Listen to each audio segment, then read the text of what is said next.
No ancient deity has captivated the minds of gods and people as Inanna, the goddess of love and beauty. It is rare to find a chief deity, from Anu, the god of the sky, to Dumuzi, the god of shepherding, who has not been linked to her in love and marriage. She is not always constant in these relationships because she has two faces, one of a lover and one of a betrayer.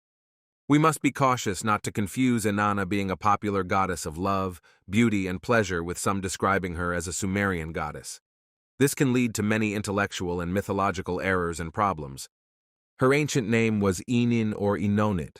Then it began to be written differently as Inanna, which phonetically merges to become Inanna, meaning queen of the sky. As for the name Ishtar, it is also of Sumerian origin, mentioned in astronomical sources as Gesh-Dar, where Gesh means the male organ and Dar means split or cut, possibly indicating the female organ. Thus, the name Gesh-Dar signifies both the male and female organs. The name Ishtar carries a deeper meaning. It may signify the dual male-female nature of the goddess who was always a goddess of love and war, invoking contradictions. The secret symbol of the goddess Inanna is 15, which is half the secret number of her father, the god Nanna. Inanna's symbols are diverse in the Sumerian era. In the Uruk period, around the 4th millennium BC, her symbol was a city reed marked with 3 notches, with 3 rings on each side. In the same era, her famous symbol was 2 curved reeds, each with 6 notches and 2 silk tails at their heads. This symbol was derived from the shepherd's reed, which was associated with the goddess Inanna. In later Sumerian times, it took the form of an 8-petaled daisy, representing the tree of life, a geometric shape that may have evolved in the Akkadian, Babylonian, and Assyrian periods into an 8-pointed or 16-sided star within a circle, indicating Ishtar, not the Sumerian Inanna. The symbol of the winged sun or the winged cross appeared early in Sumerian artifacts to denote Inanna and divinity in general, a symbol that later came to represent the god Asur. It seems that her warlike aspect was not clearly emphasized during the Sumerian era. Instead, the emotional aspect was fundamental. She was the goddess of love and pure pleasure, and her sister Ereshkigal represented her dark, warlike underside. Despite her marriages and relationships, she was described as a virgin, yet at the same time, she played the role of mother, sister, and wife.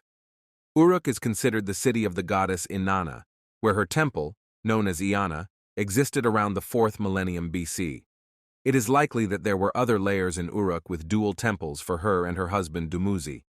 We see that Inanna is one of the deities around whom myths revolved, whether in Sumer, Babylon, or other ancient world myths. Her character merged with the mother goddess and became a symbol of feminine divinity. Her warlike or evil traits were not clear in the Sumerian ages, where her sister Ereshkigal took on this role. However, these traits became apparent with the emergence of Akkadian and then Babylonian myths and took their full warlike form with Assyrian myths. The symbol of the god Asur, used since the Sumerian days, as seen in the victory stele of Naram Sin, referred to the deities in general and matched the symbol of the goddess Inanna. Children of Inanna. Despite Inanna's fickle emotions and her connections with many deities, she is commonly associated with the god Dumuzi. There are 4 children of Inanna, most of whom are thought to be from Dumuzi.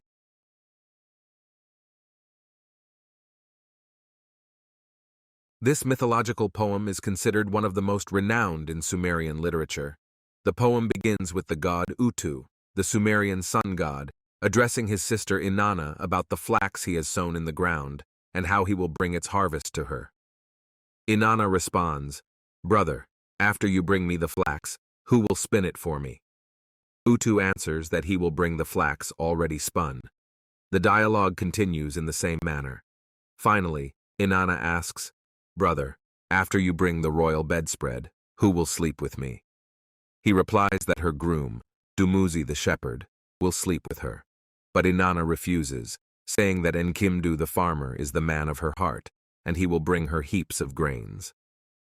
Utu tries to persuade her to marry the shepherd because of his delicious cream, milk, and butter, but Inanna rejects him due to his ragged clothes and coarse wool, preferring the farmer who grows flax for her clothes and provides her table with barley. The brother spoke to his younger sister. The sun god Utu addressed Inanna saying, "Young lady, The flax in its fullness is lovely. Inanna, the grain is glistening in the furrow. I will hoe it for you. I will bring it to you. A piece of linen, big or small, is always needed. Inanna, I will bring it to you. Inanna replied, Brother, after you've brought me the flax, who will comb it for me? Utu answered, Sister, I will bring it to you combed. Utu, after you've brought it to me combed, who will spin it for me? Inanna inquired further. Inanna, I will bring it to you spun, Utu reassured her. Brother, after you've brought the flax to me spun, who will braid it for me? Asked Inanna. Sister, I will bring it to you braided, Utu responded patiently. Utu, after you've brought it to me braided, who will warp it for me? Inanna continued. Inanna, I will bring it to you warped, Utu promised. Brother, after you've brought the flax to me warped, who will weave it for me? Inanna queried. Sister, I will bring it to you woven, Utu replied. Utu, after you've brought it to me woven, who will bleach it for me? Inanna asked persistently. Inanna, I will bring it to you bleached, Utu assured her. Finally, Inanna asked, Brother, after you've brought my bridal sheet to me, who will go to bed with me? Utu answered, Sister, your bridegroom will go to bed with you. He who was born from a fertile womb, conceived on the sacred marriage throne Dumuzi, the shepherd. He will go to bed with you. Inanna spoke with resolve. No, brother, the man of my heart works the hoe, the farmer. He is the man of my heart. He gathers the grain into great heaps. He brings the grain regularly into my storehouses. Utu then spoke to his sister. Sister, marry the shepherd. Why are you unwilling? His cream is good. His milk is good. Whatever he touches shines brightly. Inanna, marry Dumuzi. You who adorn yourself with the agate necklace of fertility, why are you unwilling? Dumuzi will share his rich cream with you. You who are meant to be the king's protector, why are you unwilling? Inanna firmly responded, The shepherd. I will not marry the shepherd. His clothes are coarse, his wool is rough. I will marry the farmer. The farmer grows flax for my clothes.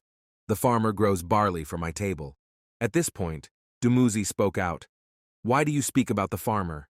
Why do you speak about him? If he gives you black flour, I will give you black wool. If he gives you white flour, I will give you white wool. If he gives you beer, I will give you sweet milk. If he gives you bread, I will give you honey cheese. I will give the farmer my leftover cream. I will give the farmer my leftover milk. Why do you speak about the farmer? What does he have more than I do?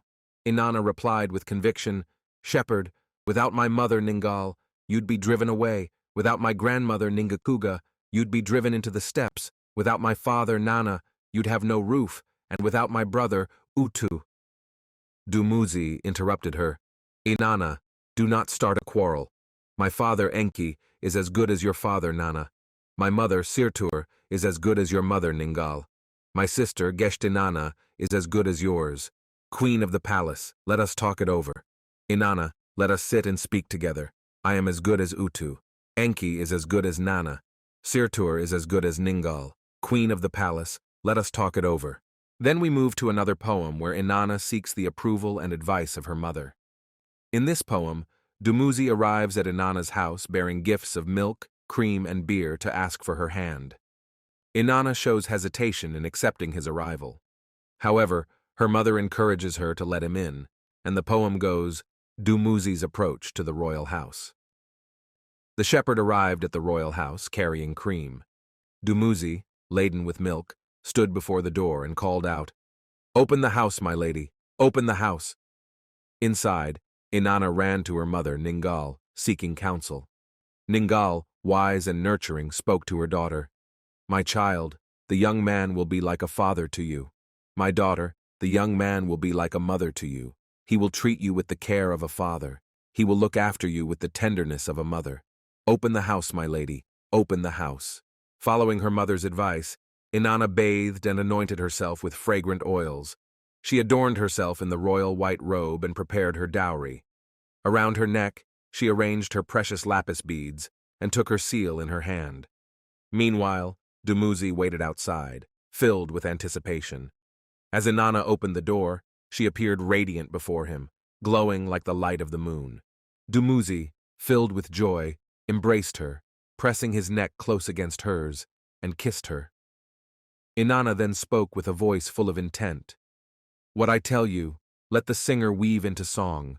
What I tell you, let it flow from ear to mouth, let it pass from old to young. My vulva, the horn, the boat of heaven, is full of eagerness like the young moon. My untilled land lies fallow. As for me, Inanna, who will plow my vulva? Who will plow my high field? Who will plow my wet ground? As for me, the young woman, who will plow my vulva? Who will station the ox there? Who will plow my vulva? Dumuzi responded with confidence. Great lady, the king will plow your vulva. I, Dumuzi the king, will plow your vulva. Inanna replied with passion. Then plow my vulva, man of my heart, plow my vulva. As the king embraced her, the cedar rose high by their side. My honey man sweetens me always. My lord, the honey man of the gods, he is the one my womb loves best. His hand is honey, his foot is honey, he sweetens me always. My eager, impetuous caresser of the navel, my caresser of the soft thighs, he is the one my womb loves best. He is lettuce planted by the water. Dumuzi sang in adoration. O lady, your breast is your field. Inanna, your breast is your field. Your broad field pours out plants. Your broad field pours out grain. Water flows from on high for your servant. Bread flows from on high for your servant. Pour it out for me, Inanna. I will drink all you offer. Make your milk sweet and thick, my bridegroom. My shepherd, I will drink your fresh milk. Wild bull Dumuzi, make your milk sweet and thick. I will drink your fresh milk. Let the milk of the goat flow in my sheepfold. Fill my holy churn with honey cheese. Lord Dumuzi, I will drink your fresh milk. My husband, I will guard my sheepfold for you. I will watch over your house of life, the storehouse, the shining, quivering place which delights Sumer, the house which decides the fates of the land, the house which gives the breath of life to the people. I, the queen of the palace, will watch over your house. Dumuzi spoke with longing. My sister, I would go with you to my garden. Inanna, I would go with you to my garden. I would go with you to my orchard. I would go with you to my apple tree. There I would plant the sweet, honey-covered seed. Inanna sang. Last night as I, the queen, was shining bright. Last night as I, the queen of heaven, was shining bright. As I was shining bright and dancing, singing praises at the coming of the night. He met me, he met me. My lord Dumuzi met me. He put his hand into my hand. He pressed his neck close against mine. My high priest is ready for the holy loins. My lord Dumuzi is ready for the holy loins. The plants and herbs in his field are ripe. O Dumuzi, your fullness is my delight. Inanna called for the bed. Let the bed that rejoices the heart be prepared. Let the bed of kingship be prepared. Inanna spread the bridal sheet across the bed. She called to the king, The bed is ready. She called to her bridegroom, The bed is waiting. He put his hand in her hand. He put his hand to her heart. Sweet is the sleep of hand to hand. Sweeter still the sleep of heart to heart. Inanna spoke. I bathed for the wild bull. I bathed for the shepherd Dumuzi. I perfumed my sides with ointment. I coated my mouth with sweet-smelling amber. I painted my eyes with kohl. He shaped my loins with his fair hands. The shepherd Dumuzi filled my lap with cream and milk. He stroked my pubic hair. He watered my womb. He laid his hands on my holy vulva. He smoothed my black boat with cream. He quickened my narrow boat with milk. He caressed me on the bed. Now I will caress my high priest on the bed. I will caress the faithful shepherd Dumuzi. I will caress his loins, the shepherdship of the land. I will decree a sweet fate for him.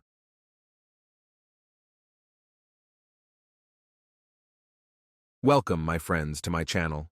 Today, we will be discussing the descent of Inanna into the Nether World. I will try to summarize the story because the tablets that contain the tale are severely damaged and have many missing sections and gaps. However, researchers have managed to piece together most of the story. Don't forget to subscribe to the channel and enable notifications to stay updated with all our latest content. Now let's get started. Inanna, Queen of Heaven, the goddess of light and love and life, has set her heart upon visiting the Nether World, perhaps in order to free her lover Tammuz. She gathers together all the appropriate divine decrees, adorns herself with her queenly robes and jewels, and is ready to enter the land of no return.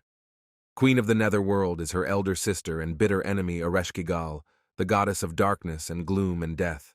Fearing lest her sister put her to death in the Nether World, Inanna instructs her messenger, Ninshubur, who is always at her beck and call, that if after 3 days she shall have failed to return, he is to go to heaven and set up a hue and cry for her in the assembly hall of the gods.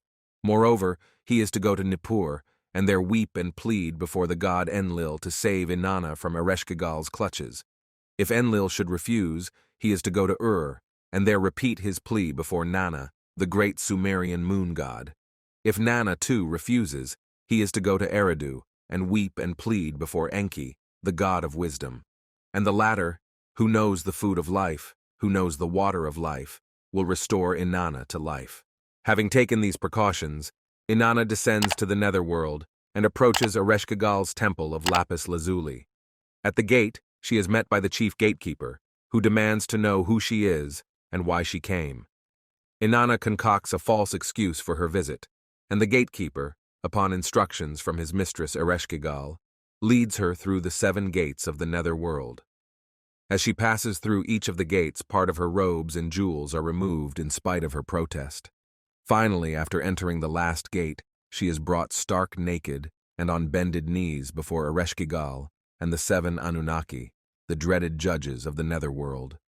These latter fasten upon Inanna their look of death, whereupon she is turned into a corpse and hung from a stake. So pass 3 days and 3 nights. On the 4th day, Ninshubur, seeing that his mistress has not returned, proceeds to make the rounds of the gods in accordance with his instructions. As Inanna had foreseen, both Enlil of Nippur and Nanna of Ur refuse all help. Enki, however, devises a plan to restore her to life. He fashions the Kurgaru and Kalaturu, 2 sexless creatures, and entrusts to them the food of life and the water of life, with instructions to proceed to the Netherworld and to sprinkle this food and this water 60 times upon Inanna's suspended corpse. This they do, and Inanna revives. As she leaves the Netherworld, however, to reascend to the earth, she is accompanied by the shades of the dead and by the bogies and harpies who have their home there. Surrounded by this ghostly, ghastly crowd, she wanders through Sumer from city to city. Here, all extant source material for Inanna's descent to the Netherworld unfortunately breaks off, but this is not the end of the myth. It is not too much to hope, however, that someday in the not-too-distant future, the pieces on which the conclusion of the story is inscribed will be discovered and deciphered.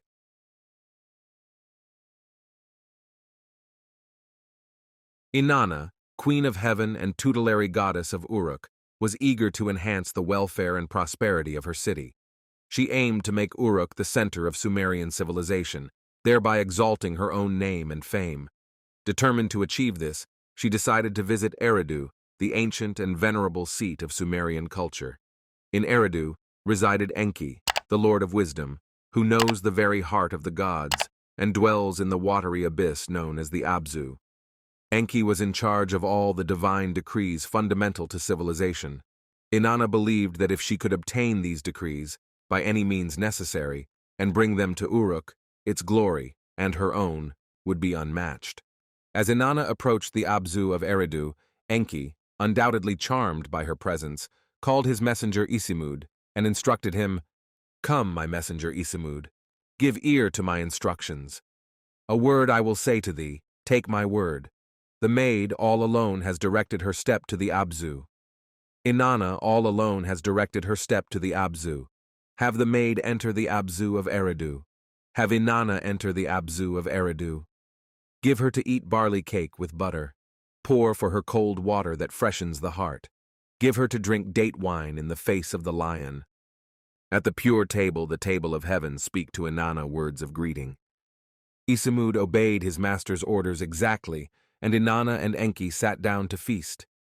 After their hearts had become happy with drink, Enki exclaimed, "O name of my power, O name of my power, to the pure Inanna, my daughter, I shall present lordship, godship, the tiara exalted and enduring, the throne of kingship."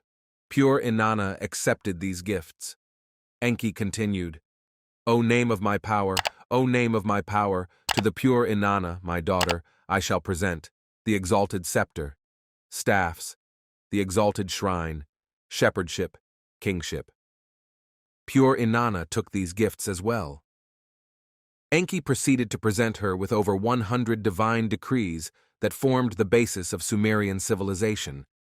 These decrees included aspects such as lordship, godship, the exalted and enduring crown, the throne of kingship, the exalted scepter, the exalted shrine, shepherdship, kingship, numerous priestly offices, truth, descent into and ascent from the Nether World, the standard, the flood, sexual intercourse and prostitution, the legal and libelous tongues, art, holy cult chambers, the hierodule of heaven, music, eldership, heroism, power, enmity, straightforwardness, destruction of cities, lamentation, rejoicing, falsehood, the rebel land, goodness and justice, various crafts, carpenter, metalworker, scribe, smith, leatherworker, mason, basket weaver, wisdom and understanding, purification, fear and outcry, kindling and consuming flames, weariness, the shout of victory, counsel, the troubled heart, judgment and decision, exuberance, and musical instruments.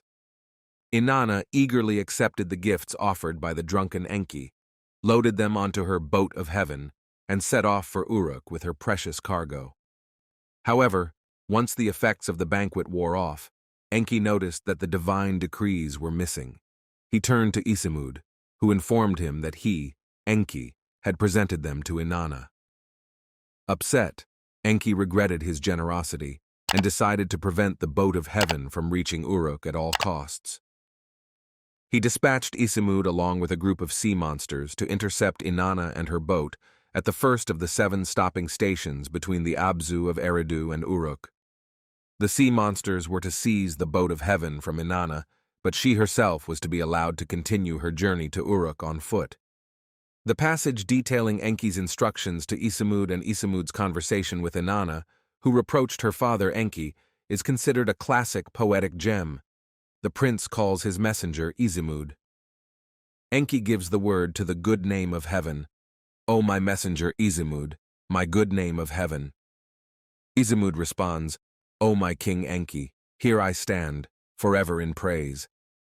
Enki inquires, the boat of heaven, where now has it arrived? Isimud replies, at the Key Idal it has arrived. Enki instructs, go, and let the sea monsters seize it from her. Isimud does as instructed, overtakes the boat of heaven, and says to Inanna, O my queen, thy father has sent me to thee. O Inanna, thy father has sent me to thee. Thy father, exalted is his speech, Enki, exalted is his utterance. His great words are not to go unheeded. Holy Inanna answers, my father, what has he spoken to thee? What has he said to thee? His great words that are not to go unheeded. What pray are they? Isimud responds, my king has spoken to me. Enki has said to me, let Inanna go to Uruk, but thou, bring me back the boat of heaven to Eridu.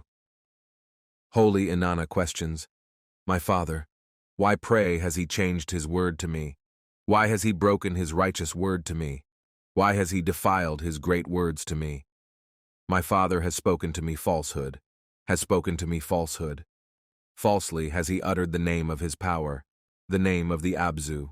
Barely had she uttered these words when the sea monsters seized the boat of heaven. Inanna then called to her messenger Ninshubur, come, my true messenger of Inanna, my messenger of favorable words, my carrier of true words, whose hand never falters, whose foot never falters, save the boat of heaven, and Inanna's presented decrees. Ninshubur complied, but Enki was persistent. He sent Isimud with various sea monsters to seize the boat of heaven at each of the 7 stopping points between Eridu and Uruk. Each time, Ninshubur came to Inanna's rescue. Finally, Inanna and her boat arrived safely at Uruk. Amidst jubilation and feasting by its delighted inhabitants, she unloaded the divine decrees one by one. The poem concludes with a speech addressed by Enki to Inanna. However, the text is significantly damaged, making it unclear whether his words were reconciliatory or retaliatory.